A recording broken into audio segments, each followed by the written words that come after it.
Hello and welcome to Literally Me, the official Ryan Gosling Rewatch podcast. I say official a lot. We actually are official. We got a letter from Ryan Gosling saying, "Hey, good job, guys. I'm your host, Dean's Beans, and as always, I'm joined by Wait. Hold on. yeah. Ryan Gosling's still writing this, or What? is the letter over? No, he wrote. Because he Yeah, didn't say thank you, He Ryan wrote. What's up, Gosling. guys? I'm Dean's Beans because Yeah, see, this is where I'm getting confused. he Are you basically making this up? You're not lying, are you? no. So do you know like Some Good News, the John Krasinski YouTube show over COVID? Uh-huh. And do you know how he sold it and then they never made another episode of it again? Yep. That's pretty much what happened to my TikTok channel. I sold it to Ryan Gosling and Oh, now okay. he's Dean's Beans and he owns the TikTok account, but he doesn't want to post anything on there. So nothing gets posted anymore.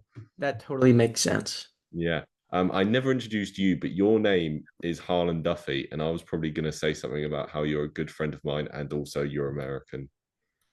Well, did you also?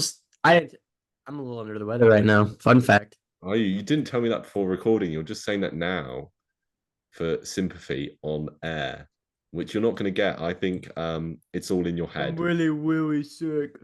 Feel bad for me. All right. So, as I said, Okay, every I clipped single the week, audio right then. we're Hmm? What film we talk about today, Dean? talking about all good things. This is Ryan Gosling's 13th film, and it's the 13th film we're talking about. It was directed by a guy called Andrew Jarecki. I never heard of any of his other films. Um, so it came out in 2010. Let's do this bit first because I feel like I keep forgetting this bit exists. Um, the last film, Blue Valentine, came out in 2010, but every year we like to talk about our favorite films that year as well. What do you think your favorite 2010 film is? I gotta say, I think my favorite 2010 film is Blue Valentine. I can say that, Really? right? Really? Yeah, I think so. Last time you said Shutter Island, now you're saying Blue Valentine. Last time, I think I said Megamind. This time I will change my answer to Scott Pilgrim versus the World. Excellent choice. So it's Blue Valentine, but a close runner-up is Diary of a Wimpy Kid. It's Yeah, it's my it's a my close runner call. up is Fred the movie, which we did also talk about last time. I remember that, A and banger movie. also um, Nanny McPhee and the Big Bang. Can't forget about that one. Are you aware of Nanny McPhee? I know who Nanny McPhee is, and it's like an ugly Mary Poppins, right? That's Yeah, that's yeah, the. but when the kids do good deeds, she becomes less ugly. Oh, really? Yeah, so like every time they do a good deed, like a mole on her face will disappear, and she'll be like, "Oh, you're doing good," and then by the end, she'll look all young and beautiful, and then she goes, "I have to go because you're good children now." She's like, she's like if Mary Poppins and Super Nanny, That's crazy. she goes to like really naughty children. I thought I'm surprised that you're aware of Nanny McPhee as a concept because to me that is like the most British thing. It is really like the only reason I know about it is because like I remember seeing one at like a Blockbuster. Like that Yeah, is how like maybe I saw a DVD of it when I was like 5. yeah. And I was like, Look, okay, what is this? I'm looking at this film. There is an absolutely stacked cast. Emma Thompson is Nanny McPhee. Um, you have Asa Butterfield as one of the kids. I did not realize that these two had a past because aren't they the mother and son in Sex Education? I've never seen Sex No, Education. neither have I. But they're in it. There's Ewan McGregor. There's Maggie Oh Gyllenhaal. wow. There's Maggie Smith. There's Ray Fiennes. There's the guy that plays Lizard in the Amazing Spider-Man. Huh? But we're not here to talk about Nanny McPhee. No, no, we're not. Thank God. Unfortunately, we're here to talk about all good things. Just to get this out of the way, um, I this might be the lowest rated film that we're going to talk about on average. Looking at this, I think it is because it has a No, come on. What? 35% critic score on Rotten Tomatoes and 37 with audiences. Having looked at this list, there is one film with a lower score. Um, And what's that? Lost River. Have we seen that? No, it's to come. Oh, but wait, what about like the Leland movie? And The United States of Leland has yeah. 34 and 8 because that the audience score on that is 81.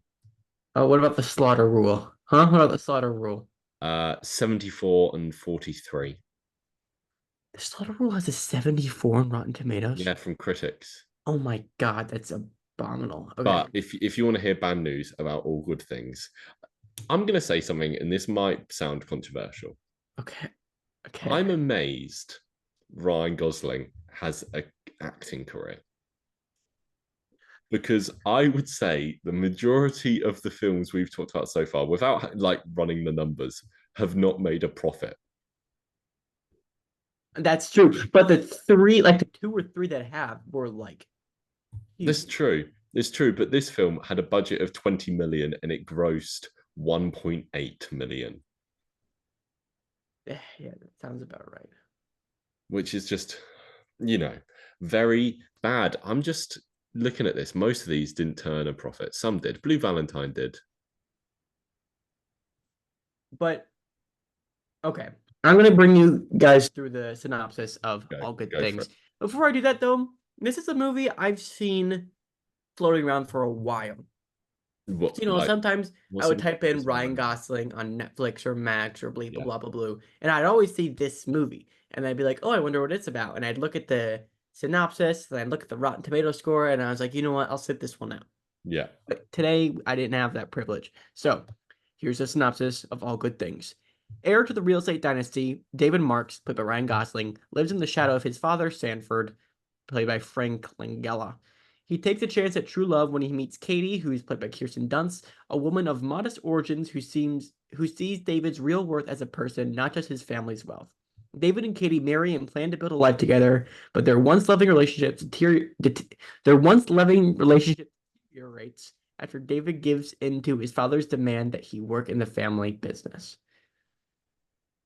There's so much of the film after that as well, though. Yes, there is. But Should that's we a just synopsis I have. should we just say full spoilers right now? Because if you want to watch this film, if someone was like, if someone messaged you and they were like, "Hey, Harl Dog," um, Which is a common nickname I have in my group. Yeah, Harl Dog. I call you that all the time. Um, Harl Dog? yeah, never to your face. Okay. Should I watch All Good Things? What would you say? No. What if their counter argument was, but it has to be all good. It's in the name. Um, I would shove you off a cliff because you're the only person that would say something as stupid as that. That was some real or like that Oh, was you're frozen. I hope you hear the bit. You're back. Hello. Hello. Oh, you're okay. in my back. You're back. I'm just saying that was such an awkward reaction to my joke. Um, Yeah, you know what? Because it was a stupid joke.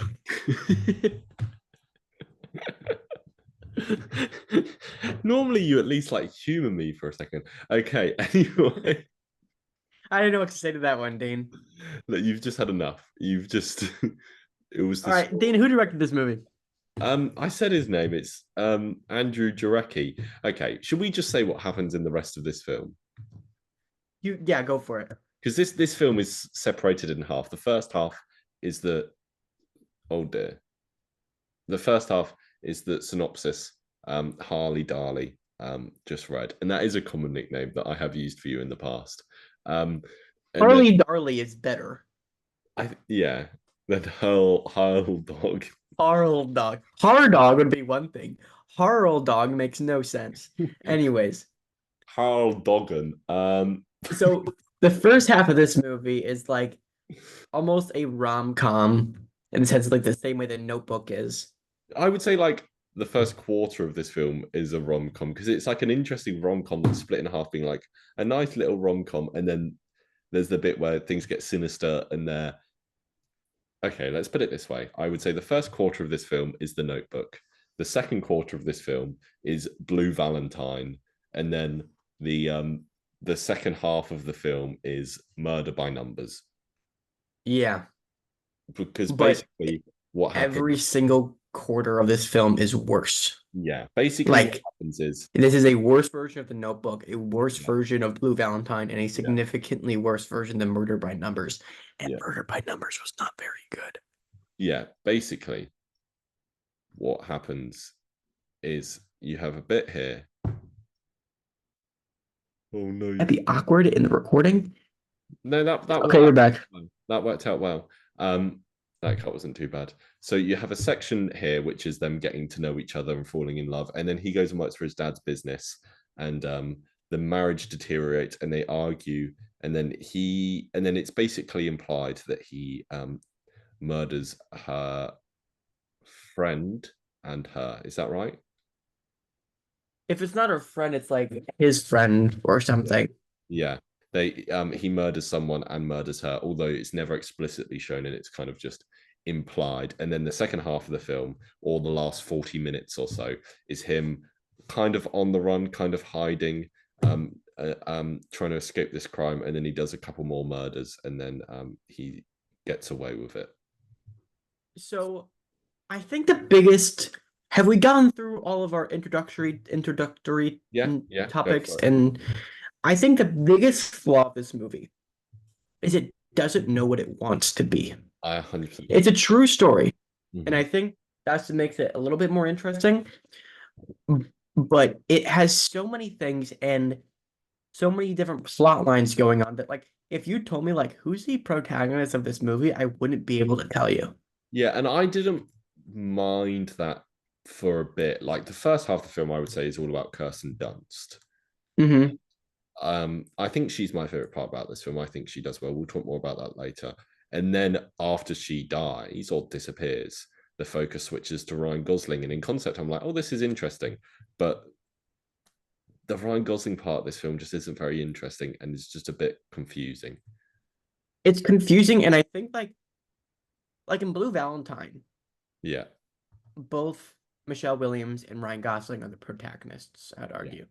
yeah. You know what I mean? Hmm. You're frozen, but I'm gonna keep on talking. But with this movie, you're back. With this movie, it like the first half is on Kirsten Dunst, but then Kirsten Dunst's character disappears, and that's why it doesn't work Yeah. because you can't really get attached to the characters, and the movie opens with you thinking that Ryan Gosling is a protagonist, and then it kind of Hmm. changes into Kirsten Dunst, and then it goes back to Ryan Gosling, and you're like, why do I care about this person? Yeah. And yeah, No, they're all valid points. It's a bit of a weird film to talk about because there's no like sense of cohesion there. But I can tell you one good thing about this film. Do you want to hear a fun fact? it's not all good things. It's just one good thing. There, yeah. So the film was, as we said, based on a real life case and of this guy called Robert Durst. Hmm. Interestingly, he Kirsten Dunst has this story about one day he visited set and he watched from afar, which sounds ominous, but you know, I'm sure he was invited. But what's interesting is the director said he wanted to make this film to kind of show him how he affected these real lives. And then after watching the film, um, he contacted the director and he did interviews with him, which made another which they made a documentary about it with these interviews. So the director, after making this film, made a documentary about the real guy, and because of the documentary and the interview he gave in the documentary, he was arrested for the murder That is actually really cool. because he watched the It's film and he was like, "Man, I'm gonna have to." I'm a bad person. Yeah. So I think one thing that really confused me about this movie Hmm. is like when he goes to work for his dad, he becomes Yeah. a bad person. And the whole like idea around him is that Ryan Gosling was this good guy who didn't want to become his dad, but then he was kind of forced to, and then he kind of fell into Yeah. everything he didn't want to become. I was really confused. Maybe I wasn't paying close enough attention, Hmm. but I was really confused as to what exactly his explicit job was at his dad's company. No, it's weird. There was a lot of like what looked like throwing bodies in rivers and like illegal. I don't know. I don't know. Like his dad Okay, was so you doing don't know. dodgy. You were as confused by this as I was. His It's dad like was he had to doing kill dodgy stuff. people, Yeah, but then he also worked in an office. yeah. And his It it was never explicitly stated, and I think it really hurt the pacing and everything about the film because yeah. It makes it tricky to like judge his mindset when you don't even know what he's doing. What I think the biggest problem of this film is, I know earlier on I said I agreed with what you said it was, but I think it's not that it doesn't decide what it wants to do, but it's just because it brushes over very large details or moments. Because I think you just brought up two, then it brushes over what he actually does in this company, and also it brushes over like why he decided to start working for his dad. Because when that happened, I was like, I kind of get the thinking behind it, but it happened like that. Like there was no build up to it. It was just like, okay, now he's here.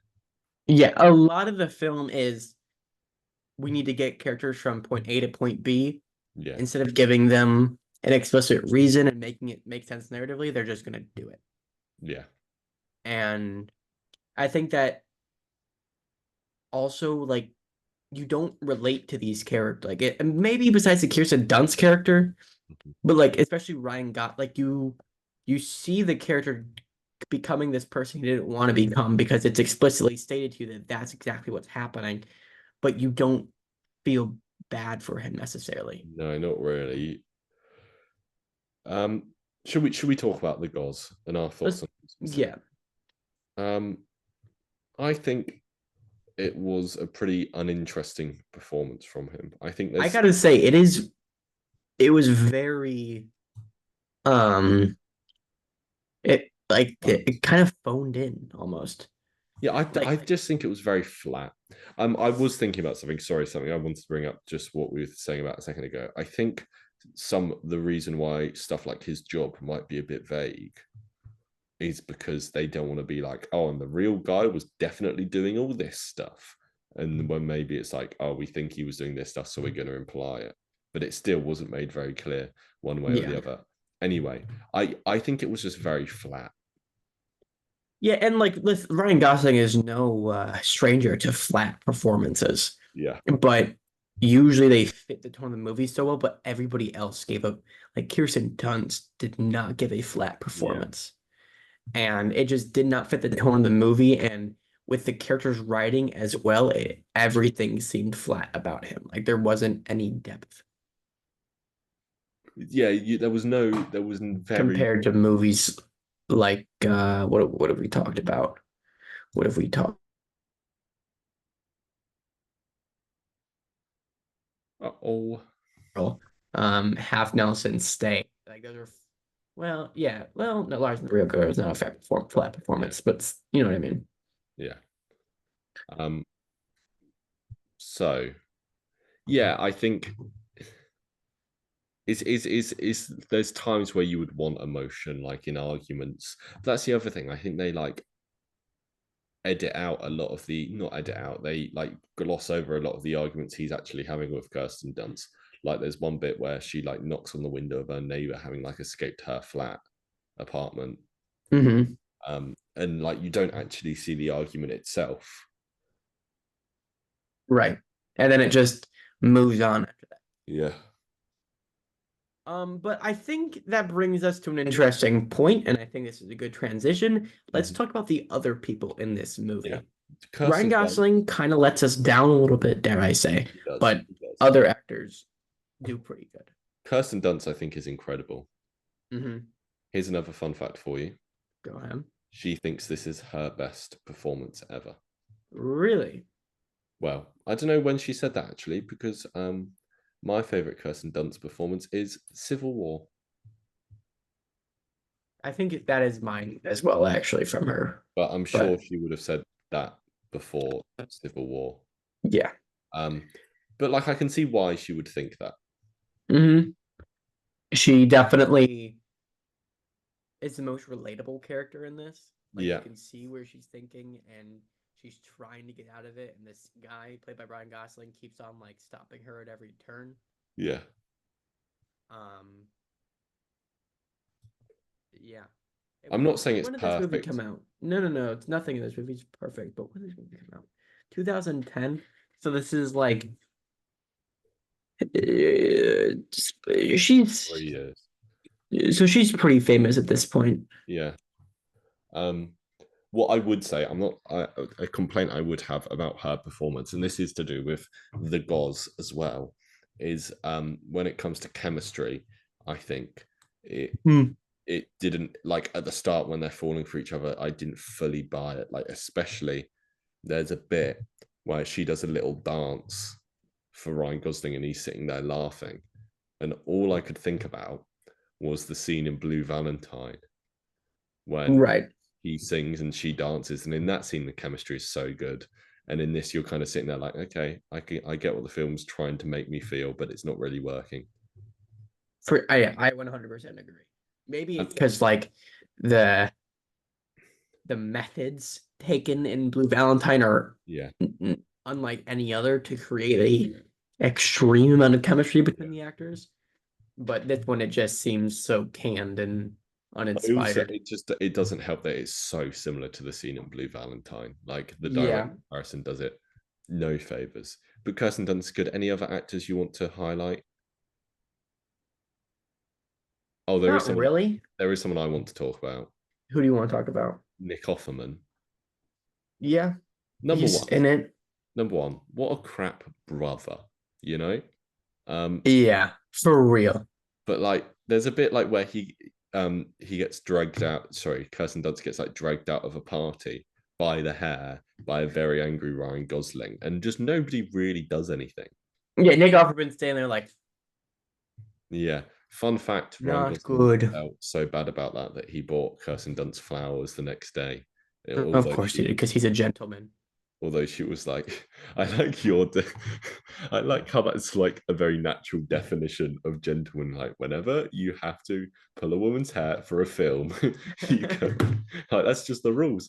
What I wanted to mention about Nick Offerman is there's a bit in this film where there's a time jump, and in the last scene, couple of scenes he's in, he is on full Ron Swanson, where he has the moustache and he has the hair, and I'm like, and there's one scene in particular. It's when she's like about to go and drive, um, and he grows the mustache, and I'm like, man, they are filming Parks and Recreation right now because that guy's Yeah, just they walking, definitely were. They definitely were. but they weren't earlier on. That's just what I want to say about Nick Offerman because I've enjoyed it, and I like when he pops up in stuff. Me too. I love that. That's a fun man right there. There is one guy I don't want to say who I think was in this film in case I'm wrong, but there is an actor I'm like, is that who I think it is who's in this film for about 30 seconds? We just say it. It's okay. No, this is a judgment-free zone. I thought that William Jackson Harper was in this, but I'm now searching the IMDb. Really? I thought he was the guy that received the no, it doesn't look like he is in this. He's the guy that received. He's talking about scenes that go nowhere. Kirsten Dunst like steals like a ledger, and he's like in the FBI or the CIA or whatever, I and she see. receives it. And I was like, that guy looks like William Jackson Harper. Well, you're wrong and you're dumb. I am. Kristen Anyways, Wiig shows up. Oh, he is in it. really? Yes. Wow.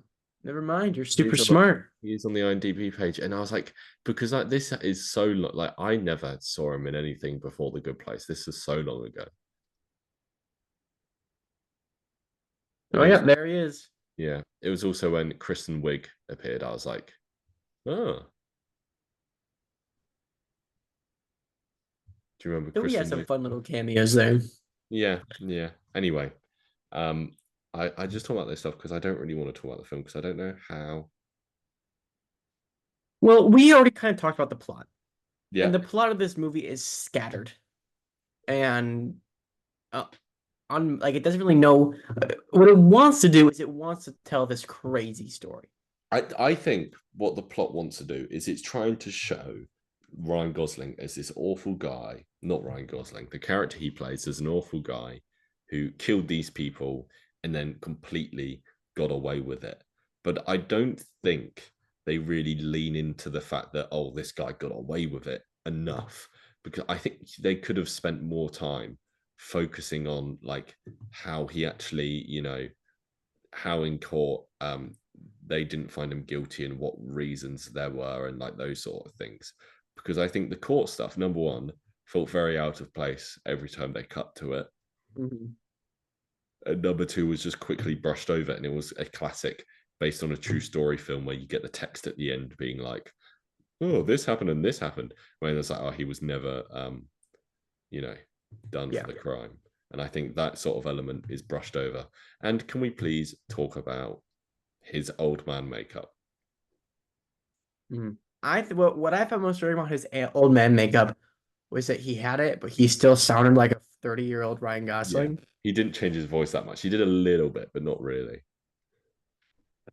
It was also super silly when he was like sweating Yeah, profusely. yeah. I also liked the old woman outfit. He dresses up as an old woman in this film for a bit. Oh yeah, a mute old woman. A mute old woman, so he doesn't have to do a voice for that either. We And missed like, out on that one. it's such a weird bit of this film because there's not really anything leading into it. He just becomes friends with an old man. What do I know that old man from? Because he's in stuff. He's in a Jim Carrey movie for sure. I'll see if I can find him. No, But I'll find him. I got this. Philip Baker Hall is his name.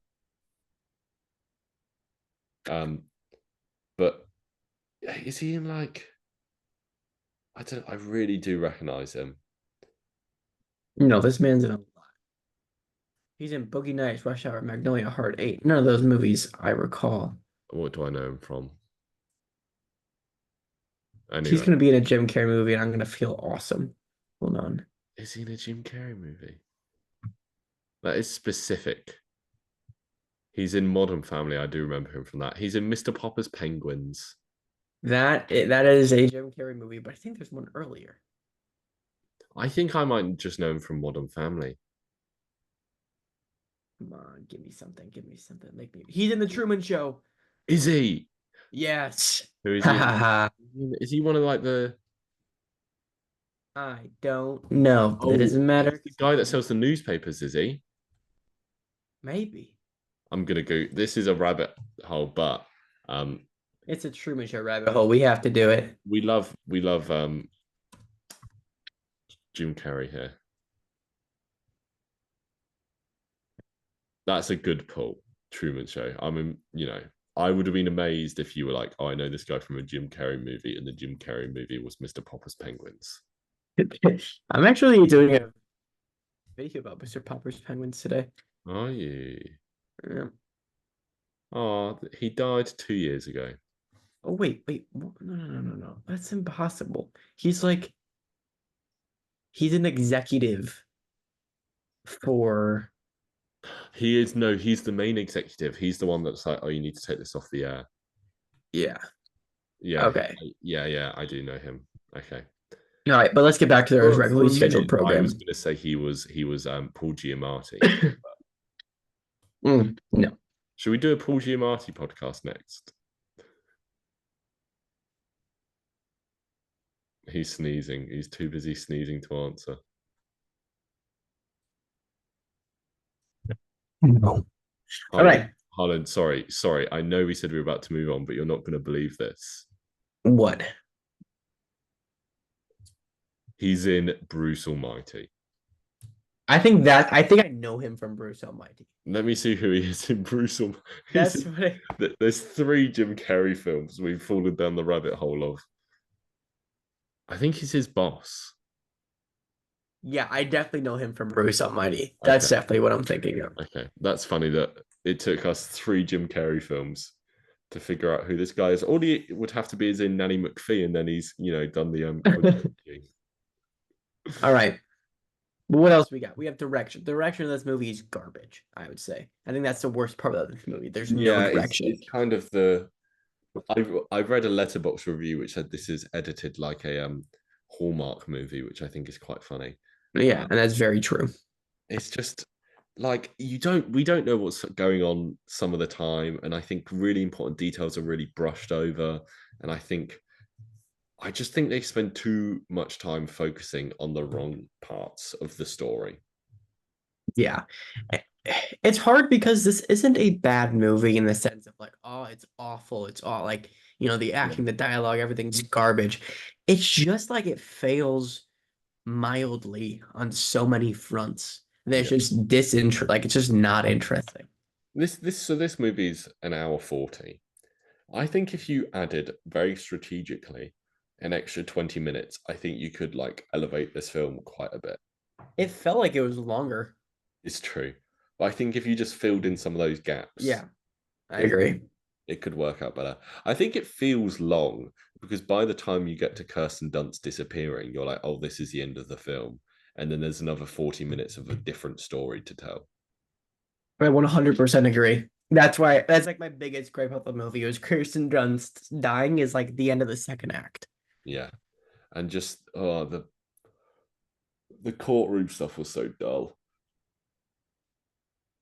Do you know what time it is, Dean?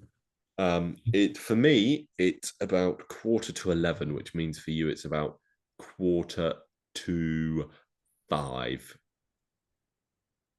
You know what? Maybe if you set the time correctly and just said it's wild card. Wild card. Wild card round, wild card. We're talking about the wild card. And what do we have today, Dean? What is our wild card for We have today? the tension. The tension. Dean, how would you categorize the tension in this movie? Bad. Yeah, it's bad. This is supposed to be a tense movie depicting domestic violence, Mm, murder, all yeah, these things, and it's yeah. just so bad because it skips over everything. What are you laughing at? You were talking about how it was a tense movie, and I like came up with like 5 jokes about camping, and I was like, I can't tell any of these jokes; they're all bad, and especially after the reaction to the last joke I told. So I No, hit bit me with my one. tongue, but Hit the me with idea one. of telling a Go joke ahead, about hit me with camping. one. No, I no, I'm not going to because I realized they were the thing that made me laugh was how in bad taste they were because I was about to butt in when you go, this is a film about domestic abuse, and I was about to go, hey, camping. This movie doesn't have any tents in it. That's actually really funny. You should feel Um, proud of yourself. That's the emotion you should be feeling. thanks. I've ruined the tension of this wildcard section, Wow, but still better tension than the movie. Yeah, that is you're for right. sure. I think the only bit there was tension for is when the old man kills the woman and then Ryan Gosling kills the old man. Yeah, I agree.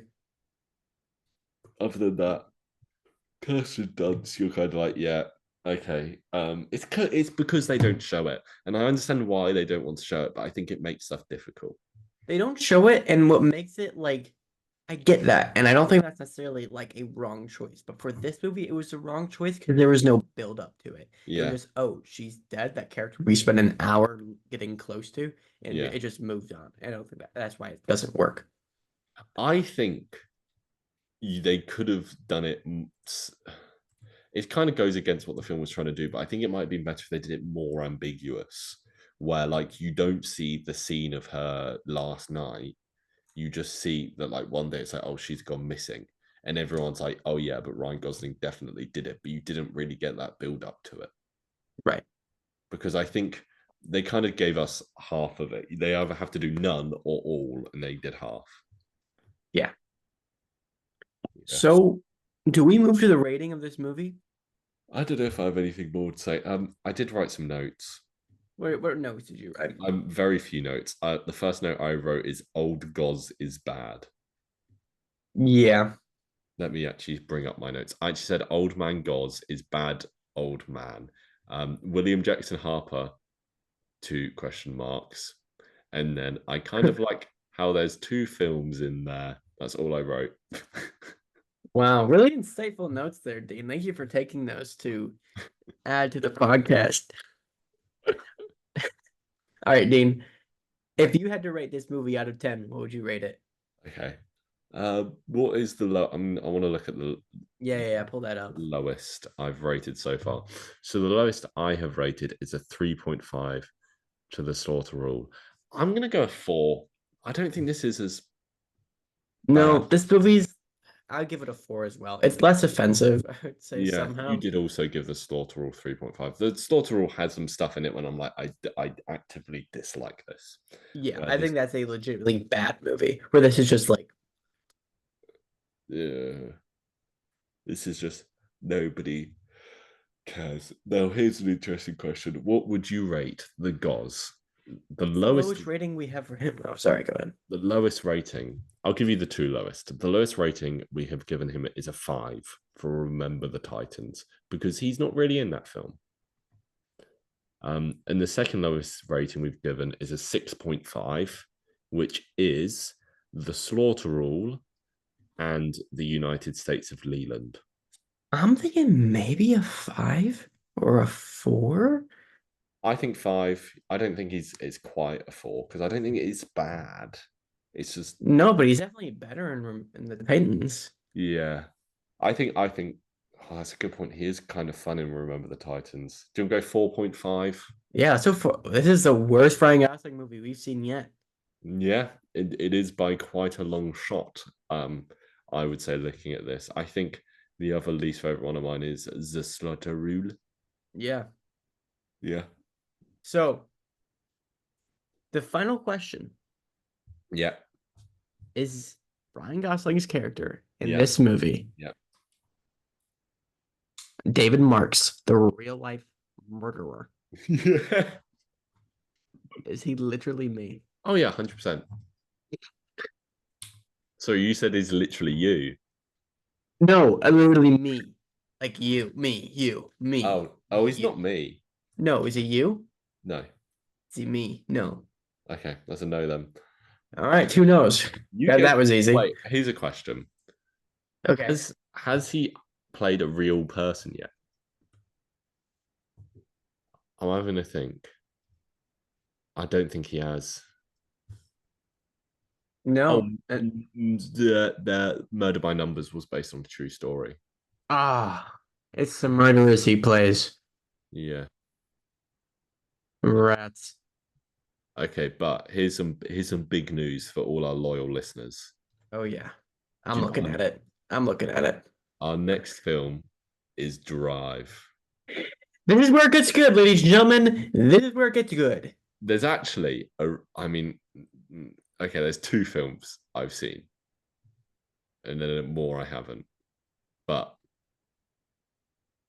this is where things start picking up. This is what I mean. Do you know what I mean when I'm like, I'm surprised this guy has gone as far as he has in Hollywood, considering the number of bombs he's done. Oh yeah, for sure.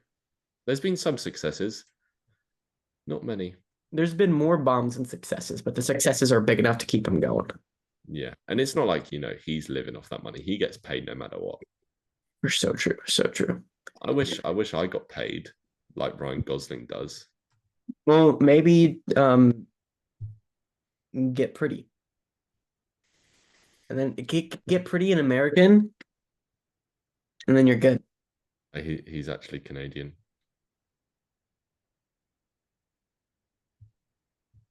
I think you need to stop being pretty. Oh, you don't. Pretty boring. He's so sad that he started to cry into a tissue with his nose. You're dead to me. Like, This is like I feel like we've really lost our steam at the end of this one. It just yeah, wasn't. you know what? Because this is maybe it's definitely the most boring. It's the most boring movie we've watched. It's the most boring Ryan Gosling movie we've watched, I think. Yeah, this one's bad, and I've been kind of dreading talking about this one because I knew it was going to be bad, and I knew we are not going to have a lot to say about it. And also, I just want to talk. I'm excited for next week. Drive is easily one of my favorite movies of all time. I've seen it at least a dozen times. Can we talk about Nanny McPhee next week? All right, adios, everybody. Thank you See for you next listening. week, and we will drive. I drive. Drive. You've got your license to drive me crazy.